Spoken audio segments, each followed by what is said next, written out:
The night was dark and gloomy, but for him it was better so.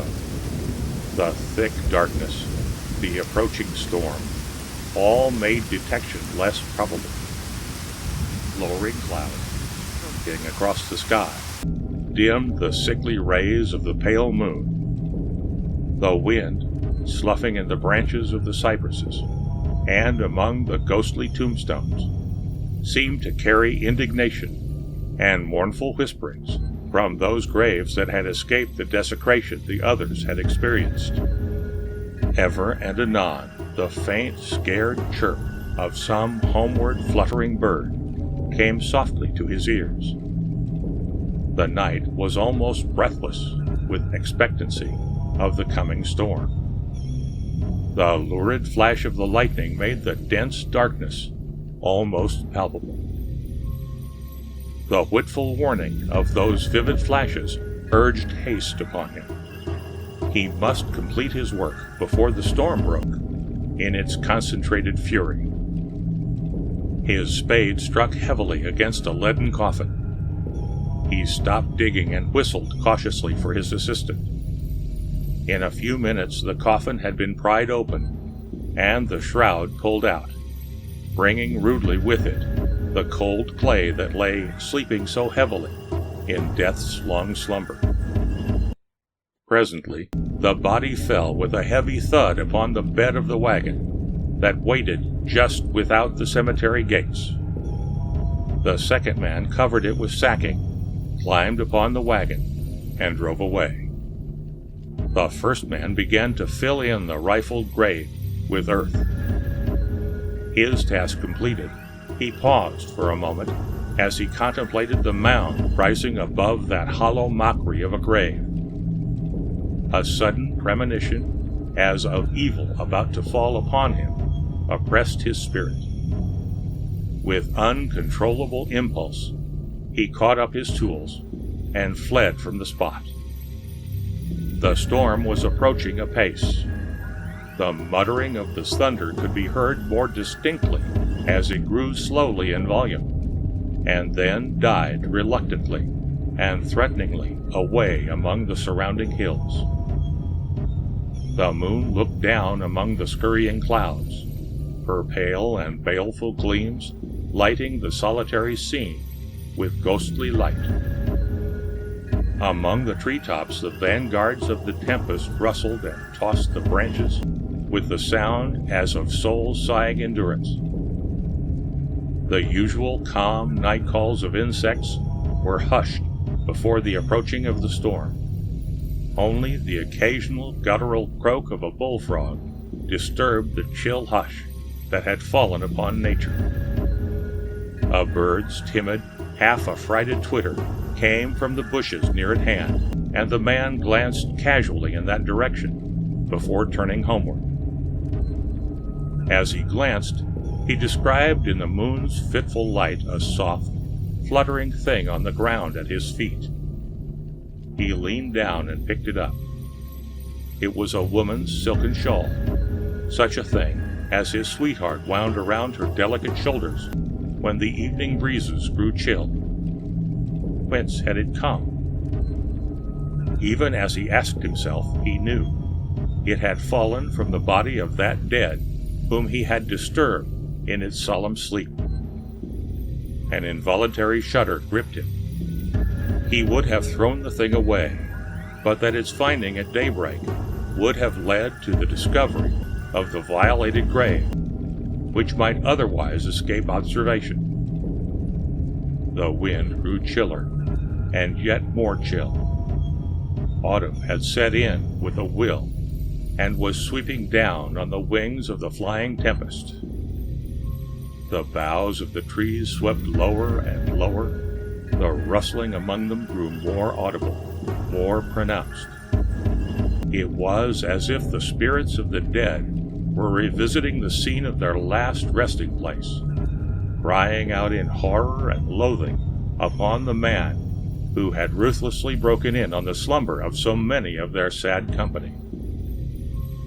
Whispering and murmuring and muttering among the trees, and rushing around the tall tombstones that shone in the weird whiteness from out of the surrounding gloom. The wind flung itself upon the solitary figure of the man, who stood as if frozen to the spot, his gleaming eyes fixed with a stony stare on the frail, shimmering, cobwebby thing in his hand. Paler than the dead who lay so still in their quiet rest in the churchyard, colder than the very touch of death itself, rigid as the body when the breath is gone forever. There he stood, the epitome of awful fear. With eyeballs starting from their sockets, open mouth, dilated nostrils, he seemed the very personification of incredulous horror.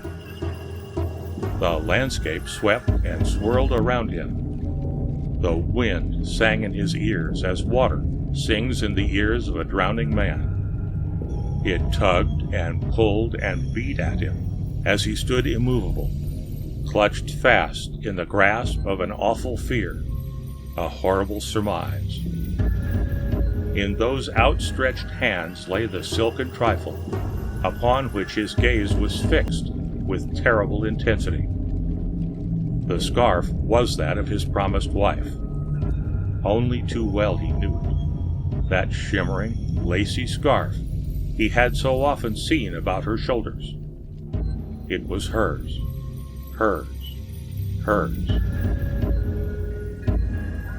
It seemed centuries that he stood there, eons of agony through which he passed in a fleeting moment. The appalling uncertainty of the thing rushed over him overwhelmingly. The scarf was hers. How, then, came it about the body of the dead? Her father had never been a strong man. Perhaps an attack of heart trouble, something sudden. The barest idea that he had profaned that grave, the grave of her father, lacerated his heart with remorse. He dared not admit to himself, in that moment of horrible dread and uncertainty, the doubts that began to assail him. His one idea was that he must see, and that immediately, the dead whom his promised wife had covered with the scarf which he now held nervelessly in cold, stiff fingers. Yet the unwelcome belief grew even stronger that it was indeed the body of her father, which his sacrilegious hand had desecrated unknowingly. The body of that sacred dead must at all costs be rescued from the medical students, must be returned to its resting place. Instinctively, while his mind had not yet consciously formed the desire, the man's limbs bore him rapidly in the wake of the wagon, which had long since disappeared in the gloom. He walked rapidly ahead, hushing the thoughts that hammered and clamored at the portal of his brains for admittance. The road was rough, and the way long, but he walked steadily forward, as if in a trance. That the storm had already begun to batter on the trees bordering the road, he did not even notice.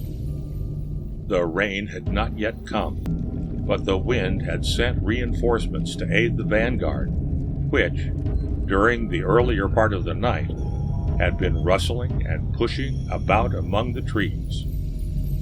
There was a continuous dull roar as the thunder grew in volume and came nearer.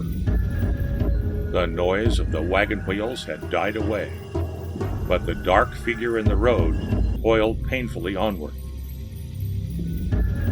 Now the lights from the medical annex dimmed through the gloom, and the mist of blurred boughs that swept backward and forward before the night wanderer, revealing themselves. The wagon stood without. He ran to it, panting. It was empty. He hurried to the dissection room and pushed against the door. No one answered his low call. He pressed his face against the window in a vain attempt to see within, but the curtain had been closely drawn. At last, replying to his impatient knocks, a hand lifted it ever so slightly, and a face looked into his, blanching as it looked. For a moment, the man outside forgot his errand in the chill shudder that swept through him at the sight of that face, loomed over with shrinking abhorrence. There was a murmur of low voices. The door opened cautiously, and 2 or 3 students whom he knew emerged and closed it behind them. Portrayed on every countenance was the same look of horror and repugnance and loathing that had so startled him in the face of the man who had looked at him from the window. He pushed his way toward the door. They shrank before him as he advanced. He demanded entrance in a voice that he scarcely knew as his own, a voice that had died away, failing him at the looks of dread and frozen horror on the faces confronting him. No one spoke. Each gazed at the others, avoiding his proximity, as they might have avoided contact with a man stricken with pestilence. He thought he heard the whispered word Nemesis, but it came from as remote distance as might have come a dream voice. Once more he made his request, but now it was in the manner of one who demands. A student pointed wordlessly, and he gathered from the gesture that the way was open to him. As he grasped the knob, the students with one accord melted away from the spot, unhallowed by its associations with robbery of the Greye. The man crossed the threshold, and the wind pushed shut the door behind him with its invisible, malignant fingers. He moved across the room, still holding the silken scarf in his nerveless fingers. He paused before the table, whereupon lay the dead, whom he had that night dragged out of the peaceful Greye. With a quick gesture, he tore away the sheet that concealed the cold and lifeless clay. A tress of hair, rich, waving, auburn, trailed upon the floor. One horrible, dissonant scream of bitter anguish shrilled from his lips, reverberated through the room, and wailed out on the chill night wind into the ears of the shuddering students dashing across the campus. The body was that of his promised bride.